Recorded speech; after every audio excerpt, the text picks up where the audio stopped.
CJ Chen and Tony Barlow for both organizing this conference and for being amazing colleagues and helping to build a really amazing opportunity for me to develop my research in archives. So I'll be taking a little bit of a departure from Anne's presentation, looking at these ideas of preserving ephemera more from a technological standpoint, looking at what kind of underscores a lot of our attempts to digitize and work through these issues of materiality, of the control of circulation of information, as well as how we understand ideas of permanence and impermanence as it relates to ideas of ephemera, using the lens of technology.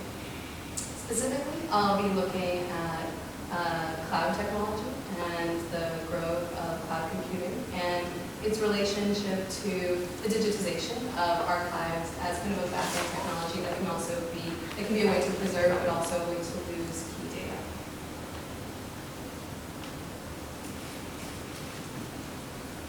So in the world of media convergence culture described by scholar Henry Jenkins, understanding, let alone preserving the flow of social media online is increasingly complex.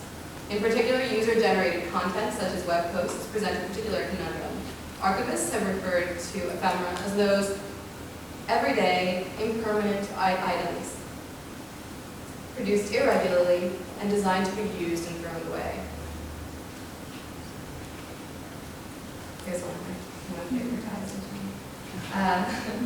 As such, how can we understand posts on social media as ephemera? User commentary is a quintessential form of ephemera, in that it offers an essential perspective on the way in which people relate to digital media and to one another online. But it is also most frequently a casual response to a temporary phenomenon. We can think of, the rise of excitement about Gangnam Style leading to the cringes that probably all of you have as soon as I mentioned that word to you. But social media posts such as comments and microblog feeds fit into this category by virtue of their throwaway status online, but also by virtue of their vulnerability as objects requiring streams of electricity and up-to-date technology to preserve their existence.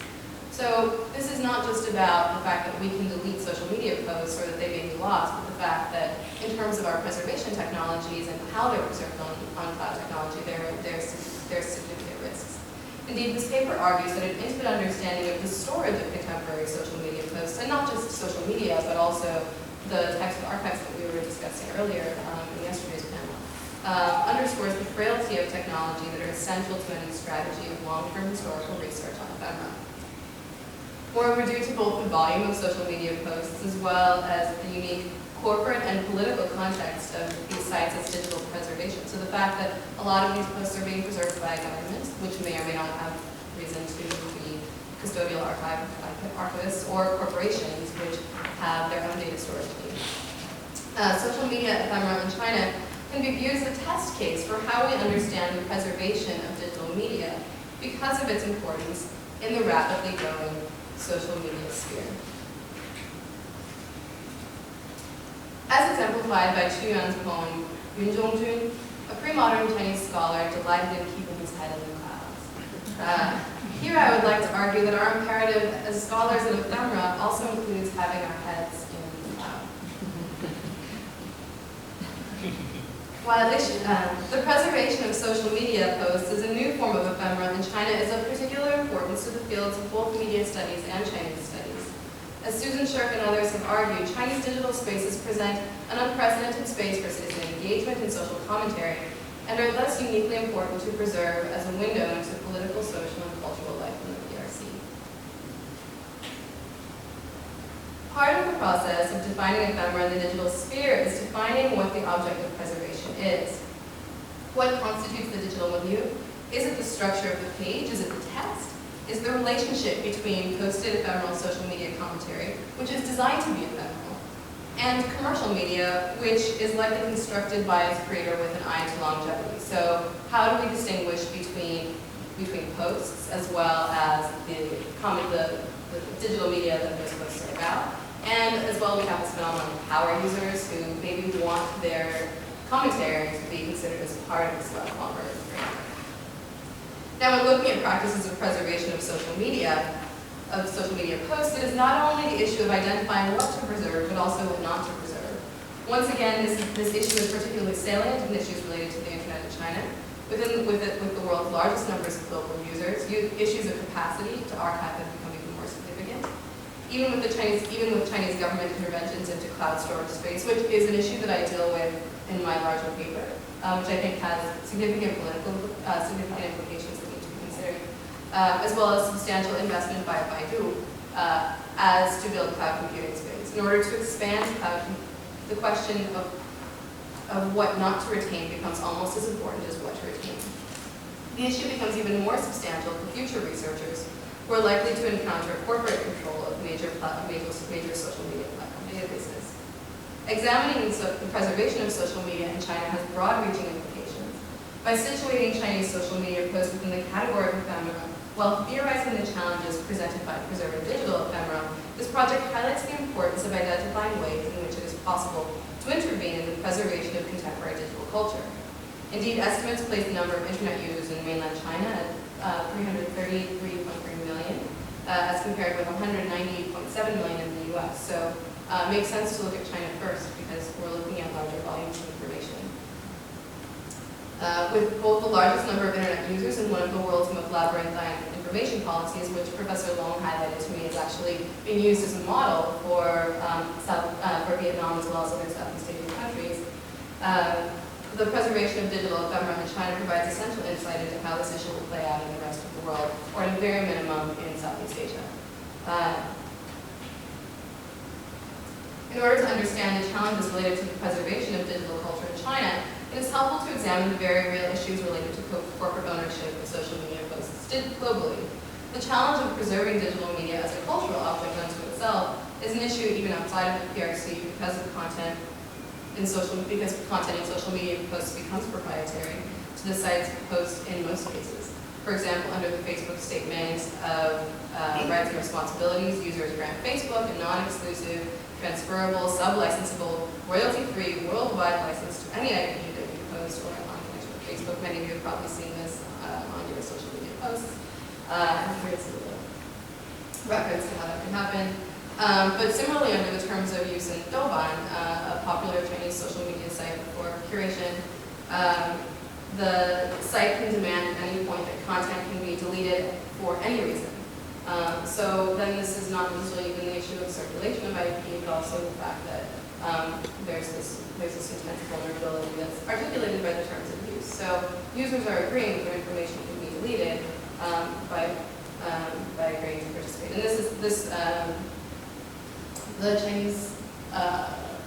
the Chinese cartoon is from a controversy regarding the terms of usage for a Chinese social network called Xiaomei, which I haven't used before. I don't know if anyone has, but there has already been kind of user uprising. This is from the Guangzhou Daily. So this ultimately presents an important future for researchers with an interest in preserving all human ephemera. Now, whereas social media platforms have much control and little incentive to archive materials of users who have ceased to use the service, or to share materials with researchers at a later point, there is also the issue of instability of digital ephemera because of the way in which servers store digital ephemera, specifically as it relates to cloud technology. And here we have, just to give you a better understanding of how this works. So there are multiple layers at which there are multiple loci of control at which information can be restricted or controlled. So we see four main areas. One is the relationship between the cloud and the corporation. Another is between the cloud and the user, so that's the remote site. We also have the cloud and operational security, so that's kind of the issue of hackers, data security. And then finally, we have the issue of regulatory compliance. So all of these are areas that substantially have the potential to impact how data is stored on clouds, but really the only ones that we're looking at or talking about substantially are the corporate issues and regulatory issues. But as we're doing that, it's really, for the most part, areas that interest specialists or internet, or either political scientists and the regulatory issues, or sometimes kind of user groups or user advocacy groups in the corporate interests. So, in addition to questions of corporate ownership, the issue of preservation is further complicated by the fact that individual sites must store their data, and this data storage issue becomes another kind of point of contention as it relates to regulatory compliance. And I realize these aren't exciting issues for scholars of the humanities, and by the same token, they're essential to how we understand and how we work through these new technologies and these new types of ephemera, and how we understand them to be permanent or impermanent or ephemeral. So a lot of cloud data storage actually occurs in Scandinavia, which has its own set of laws. Scandinavia, like Norway, Denmark, Sweden, all have cooler temperatures, so it reduces costs for storing data. But then, as a result, this data is then subject to a different group of laws. Then there's also the growth of cloud computing in China as a strategic interest by the government in the 12th five-year plan. So that has its own set of kind of global regulatory issues that we need to look at. So the storage of data in server farms for these cloud spaces complicates issues of legal ownership and access for scholars seeking to access digital data when it is owned by a corporation in one country, but then stored in a country with separate laws and privacy access issues. So there are multiple levels at which we need to understand, both in terms of the terms of service, which there's common discussion about, but also in terms of what the terms are for data storage in these cloud spaces. The preservation of digital ephemera must address the regulatory and must address the commercial and regulatory challenges of data storage in cloud. Now, experts argue that researchers must have a consistent archival policy for digital material that includes the storage of data in at least 3 separate places to prevent potential disasters from destroying data in centralized server farms. Beyond risks to digital archival preservation presented by the user interface, cloud storage can be particularly vulnerable in centralized server farms in the event of natural disasters, like 2012's Hurricane Sandy. We can also think of sea level rise in the Netherlands. So in the Netherlands specifically, there's been a lot of interest in this, and archivists there now include digital materials in their library backup depositories as part of a safe space strategy. So creating hard copies of digital materials in order to ensure preservation. Indeed, it is an irony of history or a complexity of history that researchers of ephemera must consider the most efficient digital means for backing up our archival work on objects designed to be temporary. So as we're digitizing ephemera to store them for future research, then we must also consider ways that we can make those storage areas even more permanent. So at what point does our consideration of ephemera as a scholarly idea start to evaporate when we are going, and we talked about this a little bit in Katie's presentation as well. Where is that moment when we start to please look for different categories? Now, taking seriously the questions of digital preservation on cloud servers is crucial to ensuring a long-term viable research plan within projects like the Rice Ephemera Archive. And yet it is also necessary to take a step back to once again identify the role of archives in transforming the object of study. While there is an imperative for preserving our object of research, where must we situate our discussions of creating permanent archival space for these objects? How do these discussions of permanence, the safe space strategy, and replication and triplicate ultimately morph the ephemeral object of study? As with changes in platform and social context of digital media, does the attempt at permanent cloud storage ultimately alter the research object? And I would argue that in our attempts to define ephemera, the very process of digital archival production means the earlier definitions of the term based exclusively upon the impermanence of the object of study are insufficient. So we're looking at, as we discussed yesterday in Christine's presentation, there are different forms of the disintegration of our objects of study. So we saw bones, bread, sculptures.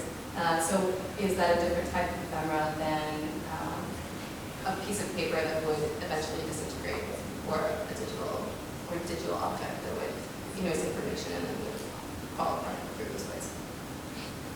So we must also incorporate the impermanence of storage mechanisms, hardware, and user interfaces into our understanding of this term.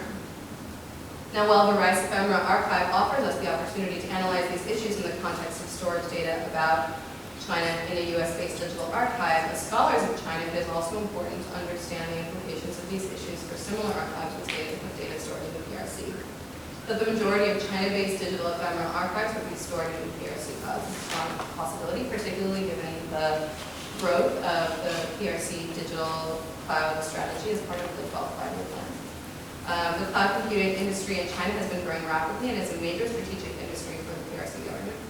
And there are several sizable cloud computing center initiatives, both recently developed and under construction, in the mainland, both by public and private enterprises. In Wuxi, the Chinese government is involved in a publicly run cloud computing site, which is then subject to Chinese government information control. I won't go into depth in this presentation about that, but it's worth considering the difference between public control of cloud computing sites and private control of cloud computing sites, and what different issues those present for scholars in terms of access and preservation.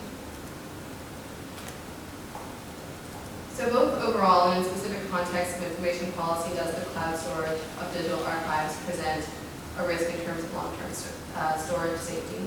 What would the checks and balances be related to storage of data as we consider these things in scholarship? And while it is tempting to exclude issues of technical storage of data from our consideration of archival practice in the humanities, the role of technology as well as the control of technology by both government and industry is fundamentally shifting the types of considerations that humanities scholars must undertake when analyzing digital materials. Yet while ownership of cloud spaces is one way to understand the challenge of social media ephemera preservation in China, it also creates an additional conundrum in terms of access and preservation. It is helpful to understand social media posts as ephemeral on two different digital levels. In the preservation of social media posts, ephemera can be lost due to corporate control of information or government control. And in the paper, I go into greater depth about the ways that has happened in the past. For specific examples, we can refer to that. Or, as we have discussed, loss due to challenges and loss due to inefficiencies or those breakages in cloud computing. So finally, one of the key issues related to both the broader study of ephemera and the growth of digital ephemera is the broad issue of materiality of saved ephemeral objects. And Katie brought up a very useful point in the Q&A yesterday about the fact that when we digitize material, we turn it into information rather than the original object of study. So this kind of transformation is something that we need to take into consideration. And in this particular argument, I've looked at the issue of devices more broadly. So, for example, but in our traditional context, what does the preservation of a movie ticket mean in a digital archive when the user is no longer able to directly access the tactile sensation of the object? When doing research in the Getty Special Collections archives, examining early visual devices such as flip books and light boxes had the material experience and created a sense of wonder and an awareness of the experience of the media through the subtle interplay of the tactile, the olfactory, the auditory, and the visual. In the transmission of physical objects into a digital ephemeral archive, the lost experience of context, that kind of physical context, subtly diminishes the awareness stimulated by the object. And I would argue that this is even an issue for digital materials because we have our relationship with devices. And anyone who says that they don't have a relationship with the device necessarily know would be lying because it's symbolic interactivity of experience and phones. So these same issues are not present in the case of archiving digital ephemera, but nor are they completely absent. How does the digital archive practice ultimately address the same issues of lack of context? In the Society of the Spectacle, Guy Debord argues that the fetishism of the commodity, the domination of society by intangible as well as tangible things, attains its ultimate fulfillment in the spectacle, where the real world was replaced by a selection of images which are projected above it, yet which at the same time succeed in making themselves regarded as the epitome of reality. Now, Namita Malhotra has examined Debord's argument in the context of postcards and family photos following Japan's Great Kanto earthquake. Yet the preservation of digital ephemera, and more specifically social media posts, removes objects from this discursive reality. materiality to the point that they may become meaningless. So to kind of return to this, what does it mean if we are looking at social media posts not immediately on our phones? Like, what does it mean to look at a Facebook post 10 years later when you don't have that kind of immediate experience of it? In addition to questions of context, it is important to examine the material experience of social media as a way to fully appreciate what constitutes ephemera. Understanding how to preserve objects in the context of media studies can be traced back to early cave grottos, but for our purposes of understanding digital media, it is perhaps most helpful to go back to the recent past, to examine the preservation of early visual devices that predate cinema through the preservation of material culture related to more recent analog media. Traditional scholarly archives are in art history full of visual objects stemming from the late 19th and early 20th century visual culture. And again, getting back to this idea of like, the tactile experience of these media devices. Yet as devices become more central to facilitating the experience of media, there has been a disjuncture between the experience of viewership and the physical experience of the device. So whereas during the earlier stages, during the late 19th century, early 20th century, we have these direct experiences of media through used optique, through light shows. Then in the middle part of the 20th century, there's that greater distance where we have like a larger theatrical experience. And now we're actually returning back to these experiences of personal or handheld devices. So how does that experience adjust?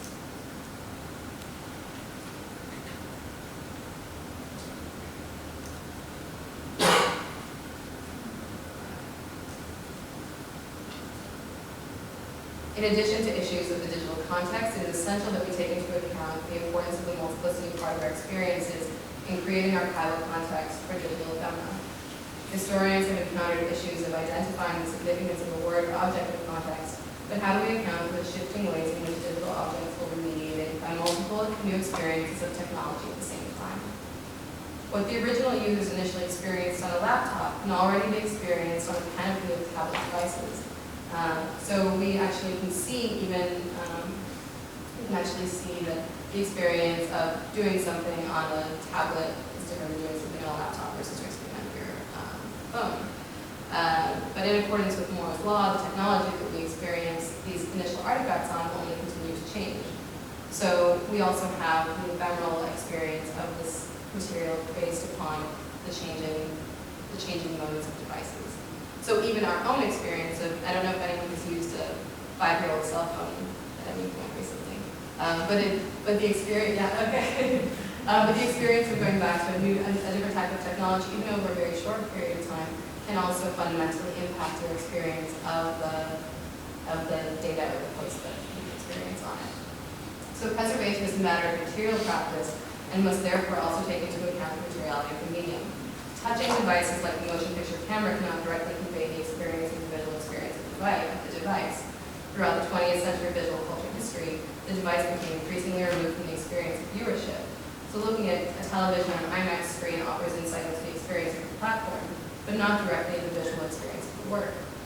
The experience of digital media further extends this disjuncture through the fluidity across platforms, and the option to access the same digital media on a broad range of fixed mobile devices further confound what it means to preserve the experience of an individual ephemeral object. Indeed, a fascinating part of this development is not merely the fact that the same digital media can be accessed across digital platforms, but also the experience of the same digital works transformed. So the issue of hardware presents a substantial challenge for scholars in terms of the preservation of social media on social networks. However, researchers in fields related to the study of social networks have begun to address these questions. So I would argue that actually as scholars of humanities, as it relates to these things, we're slightly behind. There are other areas that we can look to, which is actually good news, because there are other areas we can look to in order to understand how to work with these issues. So in the field of ludology or game studies, scholars Doug Ruggedale and Henry Pallister have examined the preservation of digital games and related consoles through the Learning Games Initiative Research Archive as a way to work through the retention of the experiential component of digital gaming. Ruggedale and McAllister have structured the archive in such a way that it also incorporates the kinesthetic experience of gaming as digital media. So they actually have a historical archive of 25 years of gaming consoles, so that it's possible, as much as one can, return back to earlier consoles, experience the platform, as well as experiencing the digital media. And I would argue that that is something that we can also consider when we're looking at issues of social media preservation in China, and actually more broadly in terms of a lot of the issues that we're discussing. Together with the software, they also preserve the platforms, which uses access digital games as a way to account for the physical experience of digital media. And as we define notions of ephemera and the preservation of ephemera within the context of social media, we can take into account the physical component of the experience of media for digital preservation in much the same way that we account for it in the preservation of the tactile experience of early digital devices. So not only can we look to other disciplines, but it's also possible to look to our earlier archival methods. So even if we do digitize certain parts of the experience, we can also maintain kind of hard copy or hard device copies so that we can have a more complex type of archive. Ultimately, as we define ideas of ephemera, it is thus essential to examine the permanence and impermanence of the object on multiple levels, ranging from the data storage location to the materiality of the device, in order to understand what is at stake for longitudinal research on this topic. So I realize we're talking social media is something that's very contemporary, but in 5 years or in 10 years or even next year, we'll need to understand how to be able to return back to these issues. Indeed, to remove our consideration of the ephemeral object from our own processes of preservation of the object unfairly distances us from the complexity of both defining and preserving ephemera. Do we look at the preservation of ephemera as a way to make a more permanent object, which by its very definition is an impermanent one? So where is our intervention here, and how significant is that? And that's not an answer that I have, but I think it's important to address, especially here. And if so, what are then the contradictions and potential failings of cloud storage? Even the Internet Archive has started to store some of its documents in hard copy. So these digital archives, while they're an exciting opportunity, also present weaknesses that are being highlighted by people already in the field. And do we need to take into account the different typologies of digital ephemera when examining archives related to China or located in China, specifically as it relates to information policy? Is it significant that ephemeral objects, both those that were first made in a digital context and those that are digitized, can be lost through the failings of technology as well as through the digital erasure of objects due to corporate or governmental influence?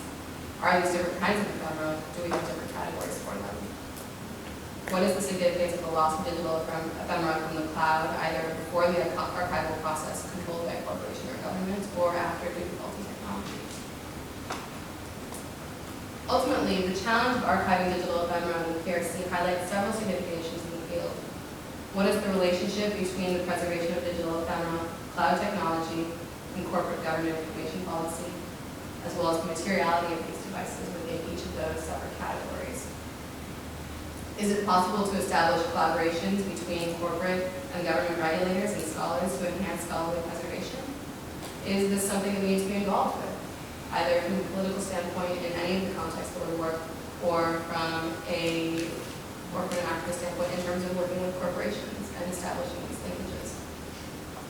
If not, is it possible to use our experience in the PRC as a model for the preservation of digital ephemera in the context of a controlled digital environment by modeling scholarly engagement in cloud computing centers or across these broad range of spaces? The Ephemera project offers the opportunity to theorize the process of archiving digital media through the analysis of preservation issues related to Chinese social media posts. Indeed, the process of preserving digital ephemera reveals not only the challenges of the digital preservation process, but also the incongruity behind our movement to make impermanent objects permanent through, unfortunately, impermanent means. So what is at stake for us in this? Ultimately, what is most important to draw from this broader discussion of the preservation of digital ephemera in China is that scholars of the humanities, even archive-oriented historians, have the responsibility to understand digital storage methodologies from commercial, governmental, and technological perspectives in order to ensure that contemporary social media are preserved, and so that it is possible to at least document what might have